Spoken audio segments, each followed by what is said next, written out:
So hello, welcome to the 10th chapter of physics जो कि current electricity. अभी तक हमने 9 चैप्टर किए जिसमें हम लोग ने मैकेनिक्स पूरा खत्म कर दिया। अभी हम लोग इलेक्ट्रिसिटी एंड मैग्नेटिज्म वाला पार्ट चालू कर देंगे। तो ये वाला पार्ट में फॉर्मूले आपको ज्यादा रटने पड़ेंगे क्योंकि फॉर्मूला बेस्ड क्वेश्चन ही ज्यादा होते हैं। तो let's start with the chapter. तो करंट इलेक्ट्रिसिटी में सबसे पहले करंट के फॉर्मूले याद रख लीजिए। तो करंट का जो फॉर्मूला रहता है जिसको हम लोग आई से रिप्रेजेंट करते हैं, it is equal to D Q by D T, जहाँ पे Q is the charge and T basically time है। फिर हम लोग इसको ही हम लोग लिखते हैं J डॉट A। तो J basically it is the current density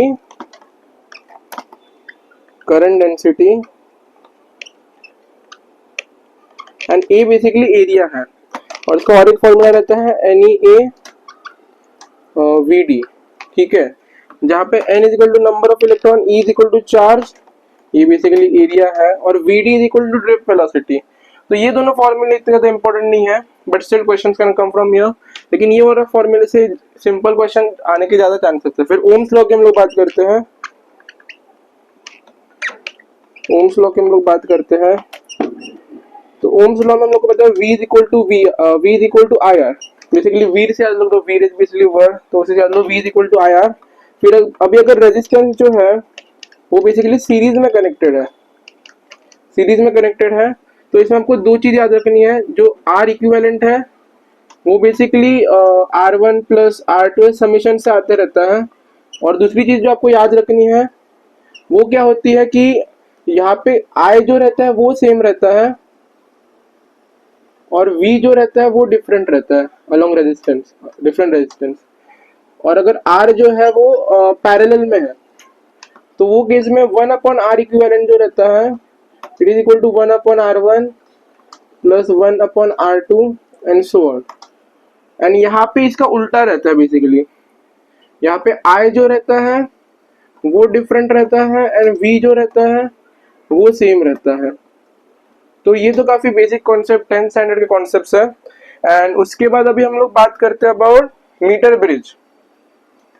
तो मीटर ब्रिज की हम लोग बात करते हैं।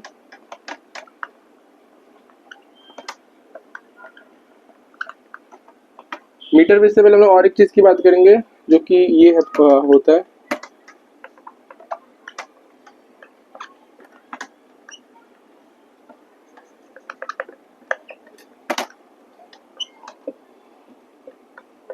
तो ऐसे केस में गैल्वेनिक मीटर, ये समझो बैलेंस कंडीशन में, यानी कि इसके जो करंट पास कर रहा है जीरो है और यहाँ पे जो रेजिस्टेंस है वो R1 R2 R3 and R4। Okay, R1 R2 R3 and R4। तो ये केस में R1 बाय R2 जो रहता है it is equal to R3 by R4। और इसी से ही मीटर ब्रिज का बेसिकली कंसेप्ट आता है। तो मीटर ब्रिज में बेसिकली यहाँ पे दो रेजिस्टेंस तो ये होंगे, लेकिन इसकी जगह बस वायर, एक ही सिंपल एक 100 मीटर की वायर रहेगी जो कि कुछ इस तरीके से रहेगा। इसको हम लोग लेफ्ट गैप बोलेंगे एंड इसको हम लोग राइट गैप बोलेंगे। एंड इधर से गैल्वेनोमीटर आएगा और कुछ एक बैलेंस कंडीशन पे, इससे जो करंट जा रहा है जीरो है। तो ये टोटल तो 100 मीटर का है। ओके, इसको हम लोग R1 कंसीडर करते हैं लेफ्ट गैप और R2 कंसीडर राइट गैप। ये कुछ x मीटर का है, तो ये जो चीज रहेगी वो 100 माइनस एक्स रहेगा। ओके, एंड हम लोग को और एक चीज बता अबाउट द रेजिस्टेंस, कि रेजिस्टेंस जो रहता है R is equal to rho L by A. Okay, rho L by A. तो अभी हम लोग बेसिकली रेजिस्टिविटी तो सेम ही रहेगी, उसके बाद एरिया भी जो वायर का सेम ही रहेगा, बट जो चेंज हो रहा है हम लोग जब इसे गैल्वेनोमीटर को अलग अलग पॉइंट पे डाल के बैलेंस पॉइंट चेक करेंगे तो बेसिकली जो चीज चेंज होगी लेंथ रहेगा, यानी कि R is directly proportional to L। तो यहाँ पे R3 और R4 की जगह हम लोग बेसिकली लेंथ डाल देंगे जो कि x और 100 माइनस एक्स। ओके, इसको कुछ x2 भी लिख सकते हैं, लेकिन दोनों का समीशन बेसिकली आएगा, दोनों का समीशन मिलके बेसिकली 100 ही आने वाला है। इतना भी याद रखिए इन मीटर ब्रिज, या अगर कुछ और लेंथ का देगा लेकिन आएगा तो मीटर ब्रिज। देन हम लोग को फॉर्मूला बन जाता है R1 upon X is equal to R2 upon 100 minus X, या जो भी लेंथ इसको अगर हम लोग y कंसिडर कर दें तो ये भी y बन जाएगा। तो ये फॉर्मूला है। उसके बाद हम लोग बात करते हैं अबाउट किरचॉफ्स लॉ के बारे में। किरचॉफ्स लॉ,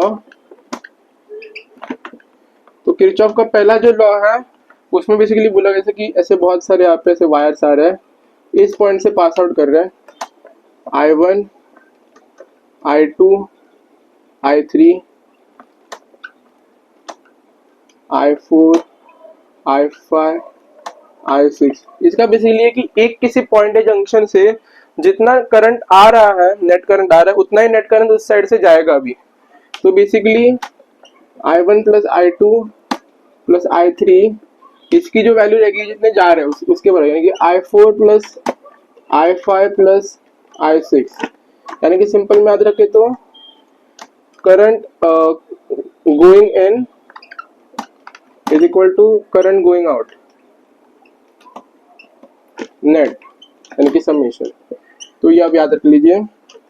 फिर किरचॉफ का जो ये बेसिकली कंजर्वेशन और चार्ज पे बेस है। कौन से कंजर्वेशन पे बेस है? तो चार्ज कंजर्वेशन पे बेस है। एंड सेकंड जो लॉ आता है उसमें बेसिकली बहुत सारे इनकेस अगर बहुत सारे जैसे कि करंट वगैरह आपको रेजिस्टेंस दिए गए तो उसमें हम लोग कैसे करें, तो और एक जो फॉर्मूला रहता है वो ये रहता है, summation of voltage plus summation of I R is equal to 0। Okay, ये एक दूसरा फॉर्मूला हम लोग को मिल जाता है। और आपको क्या याद रखना है, जैसे कि कुछ सर्किट है, ऐसे सर्किट है, ओके, यहाँ पे रेजिस्टेंस मैंने लगाया हुआ है, अभी ऐसे मैंने ये करंट ऐसे जा रहा है, और मोस्टली इजी करने के लिए लूप के डायरेक्शन, करंट का डायरेक्शन लूप का डायरेक्शन सेम लेना। तो यहाँ से करंट जा रहा है, पॉजिटिव है यहाँ पे, तो यहाँ पे भी पॉजिटिव, यहाँ पे नेगेटिव बनेगा। तो लूप और करंट का डायरेक्शन सेम लेने पे जो करंट जा रहा है पॉजिटिव से नेगेटिव जा रहा है, यानी कि घट रहा है। तो जब घट रहा है यानी कि पॉजिटिव से नेगेटिव जा रहा है, पॉजिटिव से नेगेटिव जा रहा है, तो हम लोग इसको नेगेटिव पकड़ेंगे, यानी कि I R V I R जो रहेगा समेशन यहाँ पे आगे माइनस आ जाएगा। और वही अगर हम लोग ने लूप ऐसे पकड़ा तो ये माइनस से प्लस जा रहा है, तो उस केस में हम लोग इसको v को जो है वो बेसिकली यानी कि माइनस से जब प्लस जा रहा है तो हम लोग पॉजिटिव पकड़ेंगे। एंड ये कंसेप्ट लाके आप बेसिकली क्वेश्चन सॉल्व कर सकते हो। तो पहले तो आप इतना नोट कर लीजिए, फिर मैं आगे आपको बताता हूँ।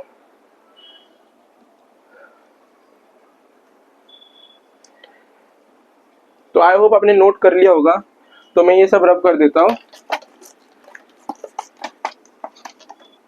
एंड तो अभी हम लोग बात करते हैं, आई होप आपने नोट कर लिया रहेगा। तो अभी हम लोग बात करते हैं इंटरनल रेजिस्टेंस।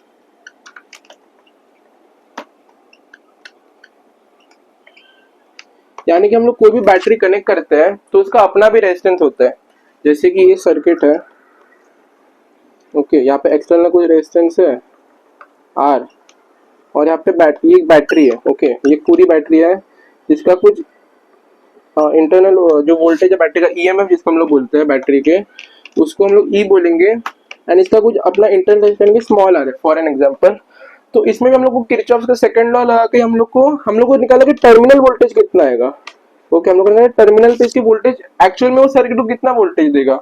तो उसका बेसिकली फॉर्मूला सिंपल है, हम लोग को पता चला कि करंट पूरा सर्किट में कुछ आई फ्लो कर रहा है, ओके, पूरे सर्किट में करंट कुछ आई फ्लो कर रहा है।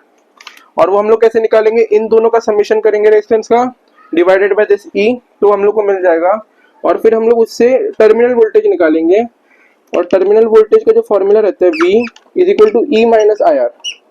Okay, it will be E minus I R. ये भी किरचॉफ का जो सेकंड लॉ बताया था वो उससे ही आया है। एंड अभी हम लोग बात करते हैं पावर कितना कंज्यूम होगा, पावर कंजम्पशन, पावर सर्किट कितना कंज्यूम करेगा। तो इसका बेसिकली फॉर्मूला है V इंटू आई।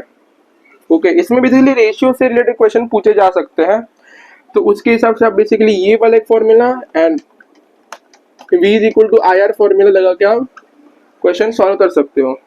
फिर और एक आपको कंसेप्ट याद रखना है कि मैक्सिमम पावर कंज्यूम कब होगी। मैक्सिमम पावर कंज्यूम तब होगी जब इंटरनल रेजिस्टेंस R जो है और एक्सटर्नल रेजिस्टेंस की जो बिग R है वो इक्वल हो जाएगी। पावर मैक्स के लिए कंडीशन जो है वो ये होती है कि R is equal to internal resistance is equal to external resistance. आपको ये चीज याद रखनी है, ओके, यानी कि सर्किट के इंटरनल में जितना रेजिस्टेंस और टोटल जितना रेजिस्टेंस उस पर डिपेंड करता है। फिर अभी हम लोग बात करते हैं कि टेम्परेचर डिपेंडेंसी क्या रहती है।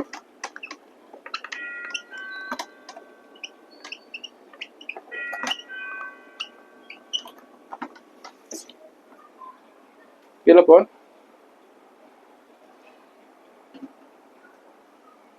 तो अभी टेम्परेचर डिपेंडेंसी की हम लोग बात करते हैं। तो टेम्परेचर डिपेंडेंसी के लिए जैसे कि आर एट